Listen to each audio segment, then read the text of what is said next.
नमस्कार दोस्तों, स्वागत है आपका स्टडी फॉर सिविल सर्विसेज में। वीडियो को पूरा देखिए। कोई भी आपका फीडबैक है, कोई सजेशन है, तुरंत वीडियो में कमेंट करके जरूर बताइए। अच्छा लगे तो वीडियो लाइक जरूर कर लीजिए और ऐसे वीडियो लगातार फ्री में पाने के लिए चैनल को तुरंत सब्सक्राइब कर लीजिए और बेल आइकन को जरूर टैप कर लीजिए ताकि आगे भी सारे वीडियो आपको मिलते रहे। यूट्यूब में फॉलो करते हैं तो प्लीज ये वाला फ्री टेलीग्राम चैनल जरूर ज्वाइन कर लीजिएगा। सारे नोटिफिकेशन, सारे अपडेट यहीं पे आते हैं, ध्यान रखिएगा। स्टडी फॉर सिविल सर्विसेज का कोई भी पेड ग्रुप अगर आपको ज्वाइन करना है तो सिर्फ 85648056909606089755386445 यही नंबर है हमारे, सिर्फ जहां पे कॉल या व्हाट्सएप कर सकते हैं। इंस्टाग्राम पे हमारा पेज जरूर फॉलो कर लीजिएगा, study for civil dot services है। ट्विटर पे हमको जरूर फॉलो कर लीजिएगा, @स्टडी फॉर सिविल्स है। सारे क्वेश्चन अटेम्प्ट करिए और स्कोर अपना तुरंत कमेंट करके बताइए। अगला प्रश्न है, निम्नलिखित में से गांधी जी के राम राज्य के युगल सिद्धांत कौन से थे? Twin principle of Mahatma Gandhi Ram Rajya concept was सत्य एंड अहिंसा, यानी कि truth and non violence. Option number B. Gandhi ji की दृष्टि में अहिंसा का अर्थ क्या है? अहिंसा का अर्थ है उनके हिसाब से सत्य की प्राप्ति का मार्ग। Option number A. Gandhi ji के संदर्भ में कौन सा सही है? गांधी जी समाजवादियों में एक व्यक्तिवादी थे और समाजवादियों के बीच एक मार्क्सवादी थे। ऑप्शन नंबर डी यहाँ पर उनको बेस्ट डिस्क्राइब करता है। डी। गांधी जी की सत्याग्रह रणनीति में निम्नलिखित में से किसे अंतिम रास्ता माना गया है? तो हड़ताल को उन्होंने अंतिम रास्ता माना था। Option number D. Gandhi ji के सिद्धांत के अनुसार निम्नलिखित में से कौन सा एक कथन सही नहीं है?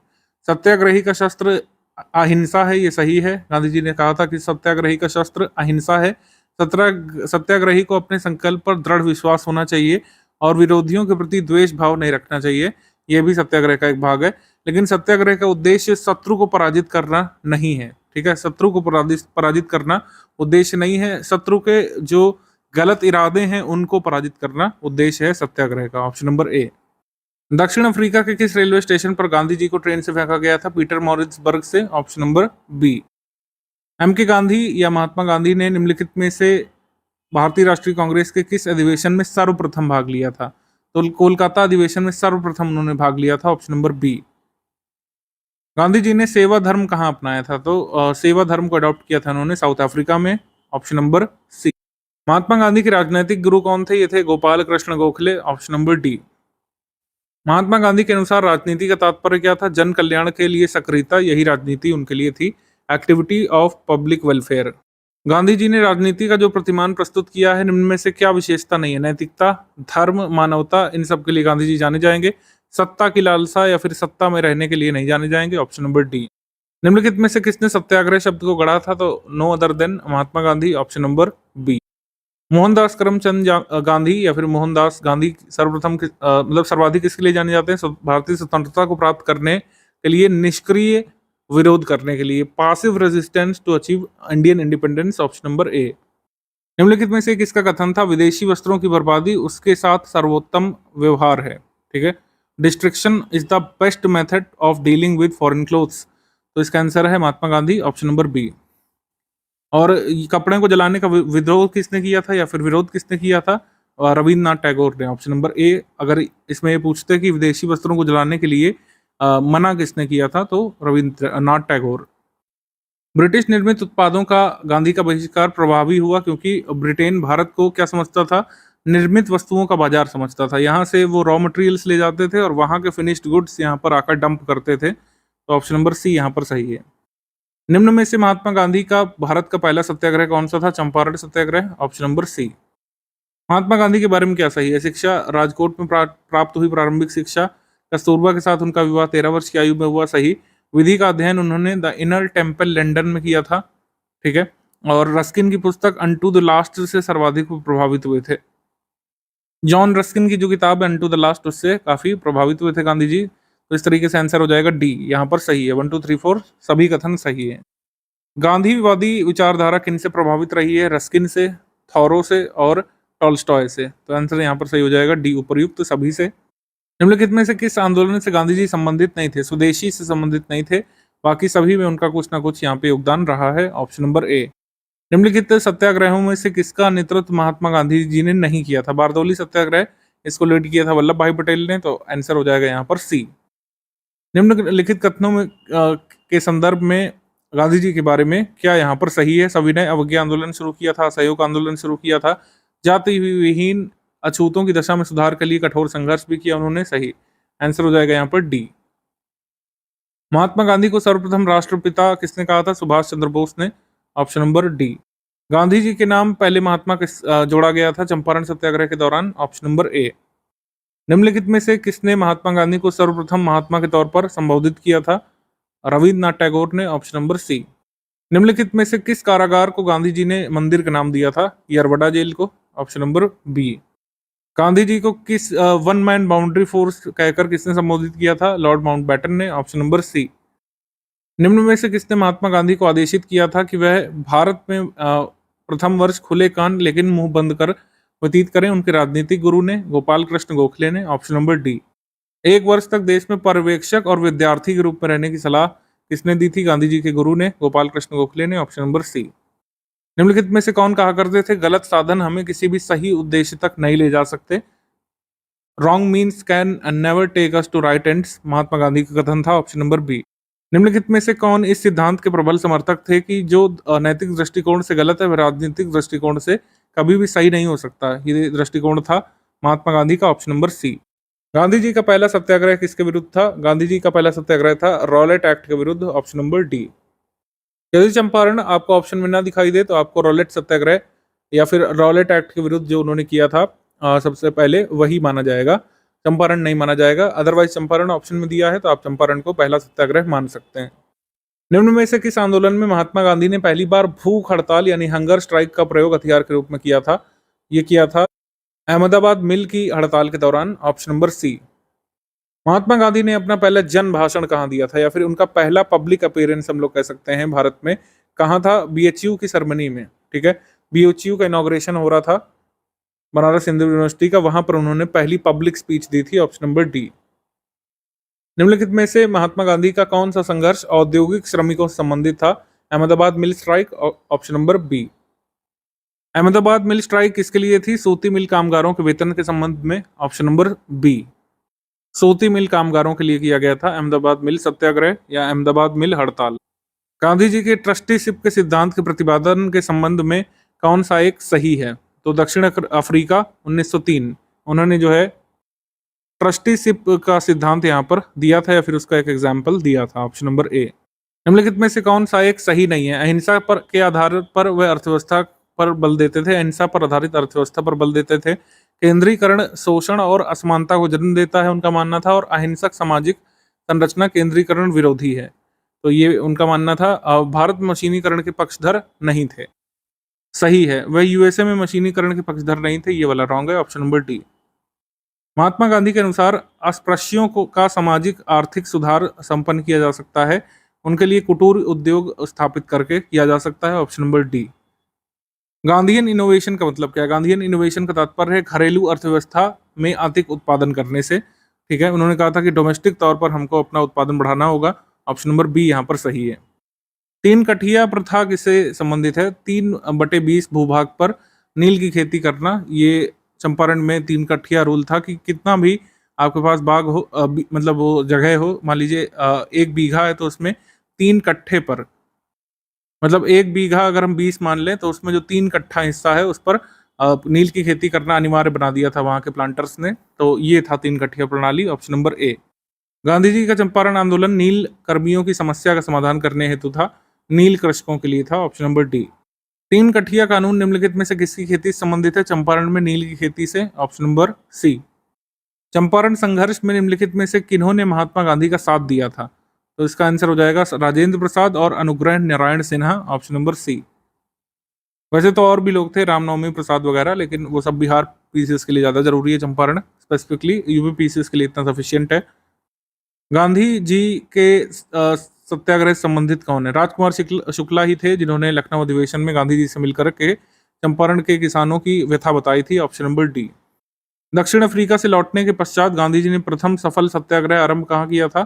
चंपारण में। Option number C. एक बार फिर से आपको बता दूं, अगर चंपारण ना दिया रहे ऑप्शन में तब यहाँ पर रॉलेट सत्याग्रह को या फिर रॉलेट एक्ट के अगेंस्ट जो सत्याग्रह किया गया था उसको सही मानेंगे। सर्वप्रथम सत्याग्रह का आयोजन चंपारण में। ऑप्शन नंबर सी। नील की खेती के संबंध में चंपारण के किसानों की व्यथा किसने बताई थी? राजकुमार शुक्ल ने। Option number C. वह प्रथम आंदोलन जिसे एम के गांधी ने संपूर्ण भारत के स्तर पर आरंभ किया था, ये चंपारण नहीं था, संपूर्ण भारत के स्तर पर नहीं था, ये स्पेसिफिकली चंपारण के किसानों से संबंधित था।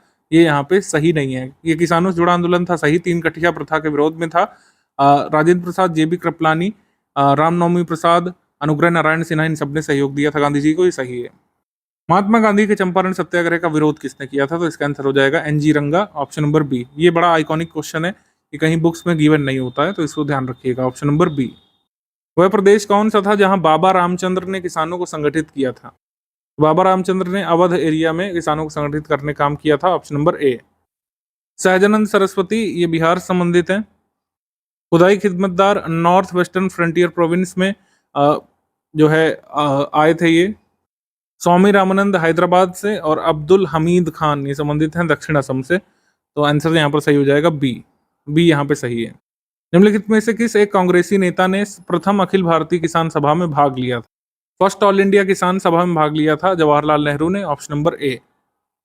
वह जगह कौन सी थी जहां पर अखिल भारतीय किसान सभा का पहला अधिवेशन हुआ था? ये हुआ था लखनऊ में, ऑप्शन नंबर सी। अखिल भारतीय किसान सभा के संस्थापक अध्यक्ष कौन थे जिन्होंने लखनऊ में इसके पहले सेशन को इनॉग्रेट किया था? स्वामी सहजानंद सरस्वती थे, ऑप्शन नंबर बी। निम्न में से किस आंदोलन में सरदार वल्लभ भाई पटेल ने मुख्य भूमिका निभाई थी? तो इसका आंसर है बारदोली सत्याग्रह। यहीं की महिलाओं ने जो है सरदार की उपाधि दी थी वल्लभ भाई पटेल को। भूदान आंदोलन का सर्वप्रथम आरंभ किस राज्य में हुआ था? भूदान आंदोलन कहाँ से सर्वप्रथम किस राज्य से शुरू हुआ था? आंध्र प्रदेश से, ऑप्शन नंबर ए। एक और बार ये पूछा गया था किस प्रदेश से, तो आंध्र प्रदेश यहाँ पे सही है, ऑप्शन नंबर ए। 1918 में प्रथम मजदूर संघ की स्थापना किसने की थी? तो फर्स्ट ट्रेड यूनियन की स्थापना की थी बीपी वाडिया ने, ऑप्शन नंबर बी।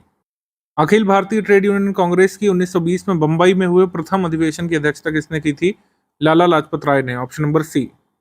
1929 में नागपुर में संपन्न all India trade union Congress की अध्यक्षता किसने की थी? जवाहरलाल नेहरू ने, ऑप्शन नंबर ए यहाँ पे सही है। कानपुर संयंत्र मतलब कानपुर कॉन्स्पिरेसी केस किस आंदोलन के नेताओं के विरुद्ध था? कानपुर कॉन्स्पिरेसी केस ब्रिटिश सरकार ने फाइल किया था साम्यवादी आंदोलन के लीडर्स के अगेंस्ट, ठीक है, कम्युनिस्ट मूवमेंट के लीडर्स के अगेंस्ट, ऑप्शन नंबर सी।